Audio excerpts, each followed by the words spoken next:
Hello दोस्तों, स्वागत है आप सबका हमारे चैनल AR वर्ल्ड में। एपिसोड के स्टार्टिंग में हम फेंग युआन और हिलेन जी को देखते हैं जो कि इसी फेस्टिवल में होते हैं और साथ में एक दूसरे के साथ टाइम स्पेंड कर रहे होते हैं। हिलेन जी यहाँ फेंग युआन से कहता है कि अब मुझे पता चला कि क्यों लोग गॉड में बिलीव करते हैं, क्योंकि कुछ चीजें हमारे हाथों में नहीं होती, इसीलिए लोग गॉड से प्रे करते हैं ताकि वो उनकी विशेष पूरी कर पाए। फेंग युआन हिलेन जी की ये बात सुनकर उसे कहती है कि तुम तो इस तरह की बातें कर रहे हो जैसे कि तुम एक बुरे आदमी बन गए हो। ये सुनकर हिलेन जी फेंग युआन से कहता है कि अगर मैं ओल्ड मैन बन गया तो तुम भी तो ओल्ड लेडी बन जाओगी ना। फेंग युआन ये सुनकर हंसने लगती है और यहाँ से ये दोनों जाने लगते हैं, लेकिन रास्ते में एक लड़की मिलती है जो कि फ्लावर्स सेल कर रही थी। फेंग युआन इस बच्ची से सारे फ्लावर्स खरीद लेती है। हिलेन जी जब फेंग युआन से इसके बारे में पूछता है कि तुमने इतने सारे फ्लावर्स क्यों खरीदे, तो फेंग युआन उसे कहती है कि तुम भी तो मेरे लिए हमेशा फ्लावर्स लेकर आते थे ताकि मुझे खुश कर पाओ, इसीलिए मैंने सोचा कि मैं ये फ्लावर्स खरीद लेती हूँ ताकि वो बच्ची भी खुश हो जाए। हिलेन जी फेंग युआन की बात मान जाता है। फेंग युआन या हिलेन जी से कहती है कि क्यों ना हम वापस से लिंचुआन सिटी जाए और लियांली ब्रांच ढूंढने की कोशिश करें। ऐसा भी हो सकता है कि एक आखिरी लियांली ब्रांच वहीं पर ही हो और हमने ना देखा हो। ये बात सुनकर हिलेन जी फेंग युआन से कहता है कि ऐसा नहीं हो सकता, क्योंकि मैंने हर जगह देख रखा है पहले से। लिंचुआन सिटी में अगर लियांली ब्रांच होता तो हमें कब का मिल जाता, लेकिन वहाँ पर लियांली ब्रांच नहीं है। हिलेन जी की ये बात सुनकर भी फेंग युआन उसे इंसिस्ट करती है कि वो लिंचुआन सिटी जाएंगे और वहाँ पर खुद से ढूंढेंगे। हिलेन जी फेंग युआन की बात आखिर में मान जाता है और उसे कहता है कि हम लिंचुआन सिटी कल जाएंगे। ये सुनकर फेंग युआन खुश हो जाती है। यहाँ से सीन कट होता है और अगले सीन में हमें क्लिनिक का सीन दिखाया जाता है, जहाँ पर हम देखते हैं कि बहुत सारे लड़के आए हुए थे जो कि सीइंग को प्रपोज करने के लिए। ये सब कुछ जीजू भी देख रहा होता है और उसे ये बिल्कुल भी पसंद नहीं आता। जीजू यहाँ लड़के को गुस्से भरी नजर से देखता है जो कि सीइंग के पास आकर बैठ रहा था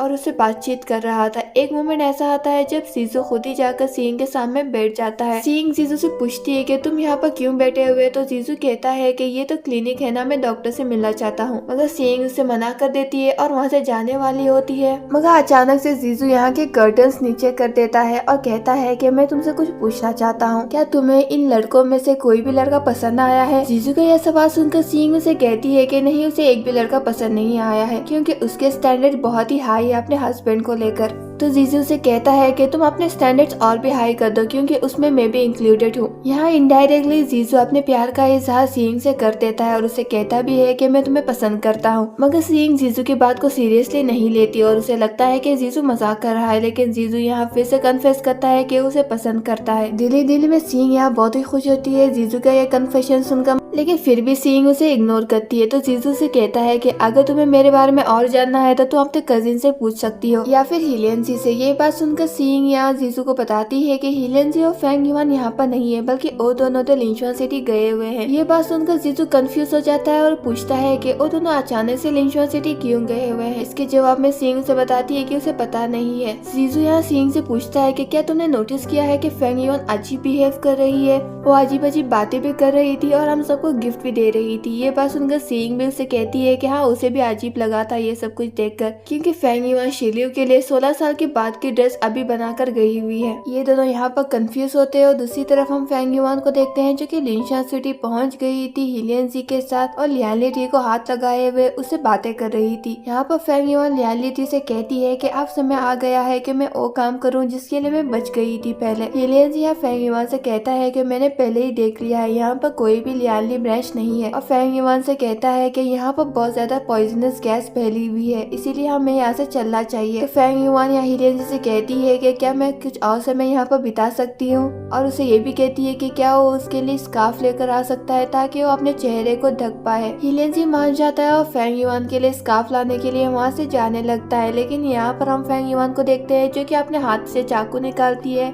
और हिलेन जी को रोकती है और उसे कहती है कि आखिर में उसे लियांली ब्रांच का वो आखिरी हिस्सा मिल गया है जिसकी वजह से लियांली टी जिंदा हो सकता है। हिलेन जी यहाँ पर रुकता है और फेंग युआन की बातें सुनने लगता है, लेकिन कंफ्यूज हो जाता है कि फेंग युआन आखिर क्या कह रही है। फेंग युआन यहाँ उसी चाकू से अपने सीने पर वार करती है ताकि वो लियांली ब्रांच का आखिरी हिस्सा अपने दिल में से निकाल पाए। हिलेन जी ये सब कुछ नहीं देख पा रहा था, क्योंकि हिलेन जी को सिर्फ फेंग युआन की पीठ दिखाई दे रही थी। फेंग युआन यहाँ बहुत सारी इमोशनल बातें हिलेन जी से डरती है और आखिर में वो हिलियन जी की तरफ टर्न करती है। हिलियन जी यहाँ देख पाता है कि फेंग युआन के सीने में से बहुत ज्यादा खून निकल रहा है। फेंग युआन यहाँ लियांली ब्रांच को अपने हाथों में लिए हुए हिलियन जी से कहती है कि देखो, मैंने लियांली ब्रांच को तुम्हारे लिए निकाल लिया है अपने सीने में से। हिलियन जी ये सब कुछ देखकर भागते हुए फेंग युआन के पास जाता है जो कि गिरने वाली थी और फेंग युआन को अपने बाहों में ले लेता है। हिलियन जी यहाँ बहुत ज्यादा रोने लगता है और उसे कहता है कि तुमने मुझसे प्रॉमिस किया था कि तुम अपने आप को हर्ट नहीं करोगी, तो तुमने ये सब कुछ क्यों किया। तो फेंग युआन यहाँ हिलियन जी से माफी मांगती है कि उसने उसका प्रॉमिस तोड़ा है, क्योंकि बस यही एक तरीका है जिससे लियांली ट्री वापस जिंदा हो सकता था। फेंग युआन यहाँ हिलियन जी से ये भी कहती है कि तुम मेरी वजह से कोई भी डिसीजन नहीं ले पा रहे थे, इसलिए मैंने खुद का डिसीजन ले लिया है। और वैसे भी ये लियांली ब्रांच सिर्फ लियांली ट्री से बिलोंग करता है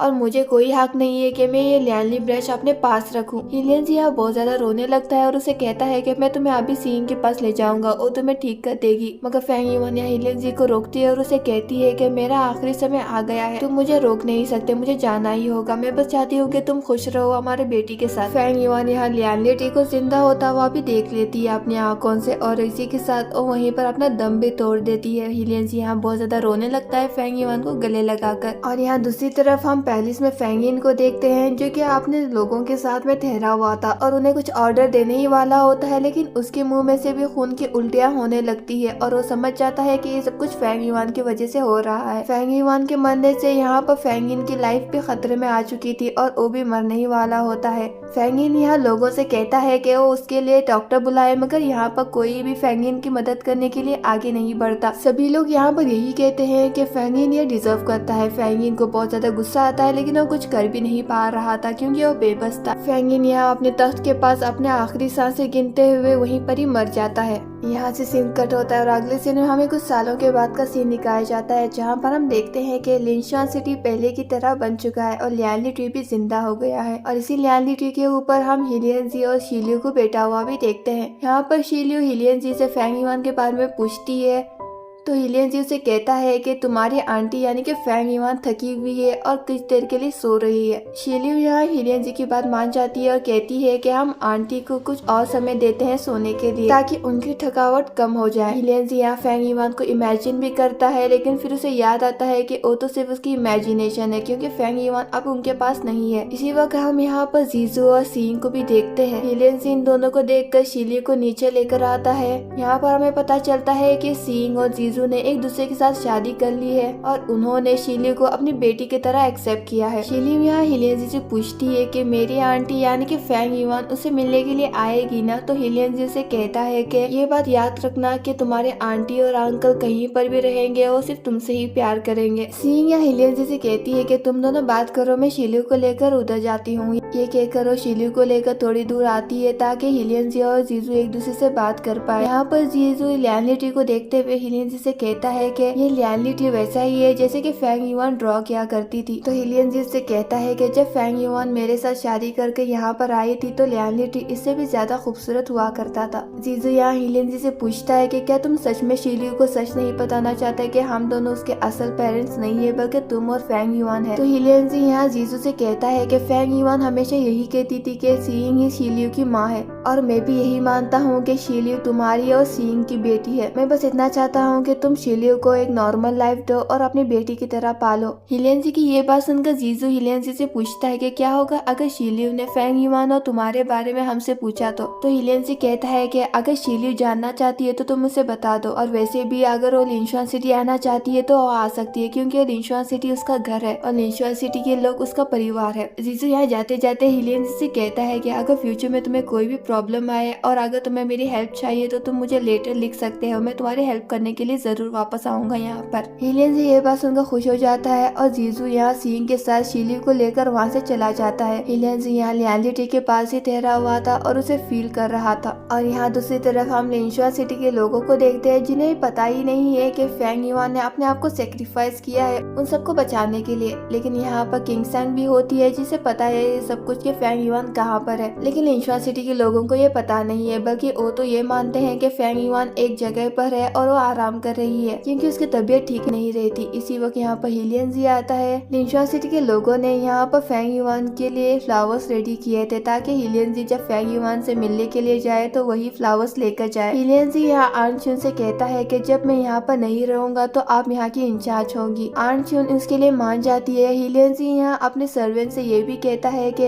अगर लिनशुआन सिटी में फ्यूचर में कोई भी प्रॉब्लम आए तो वो शाओलिन सिटी की यंग मास्टर यानी कि जीजू से हेल्प मांग सकता है और जीजू उनकी हेल्प जरूर करेगा। उसका सर्वेंट मान जाता है। किंगसेंग यहाँ हीलियनजी की बात सुनकर समझ जाती है कि कहीं ना कहीं हीलियनजी इन सबको छोड़कर जाने वाला था फेंग युआन के पास, लेकिन इन सबको ये सारी बातें नहीं पता। बस हीलियनजी उनसे ये कहता है कि वो फेंग युआन से मिलने के लिए जा रहा है। ये कहकर वो फ्लावर्स लेकर फेंग युआन से मिलने के लिए जाने वाला होता है, लेकिन किंगसेंग उसे रोकती है। किंगसेंग यहाँ बहुत ज्यादा रोने लगती है, लेकिन हीलियनजी फिर भी नहीं रुकता, बस मुस्कुराते हुए वहाँ से चला जाता है। यहाँ पर हम हीलियनजी को देख पाते हैं जो कि फेंग युआन से मिलने के लिए जा रहा था और उसी जगह आता है जहाँ पर वो फेंग युआन को पहले लेकर आया था जब उसकी याददाश्त गई थी। हीलियनजी ने यहाँ इसी जगह पर फेंग युआन से वादा किया था कि वो उसे यहीं पर लेकर आएगा जब यहाँ पर स्नोफॉल पड़ रही होगी और इसी समय स्नोफॉल भी हो रही थी। हीलियनजी यहाँ फेंग युआन के लिए म्यूजिक प्ले करता है और उसे तैयार भी करता है, उसकी हेयर पिन लगाता है और उसे इयररिंग्स भी पहनाता है। हीलियनजी यहाँ फेंग युआन के बॉडी के बाजू में सोता है और उसे कहता है कि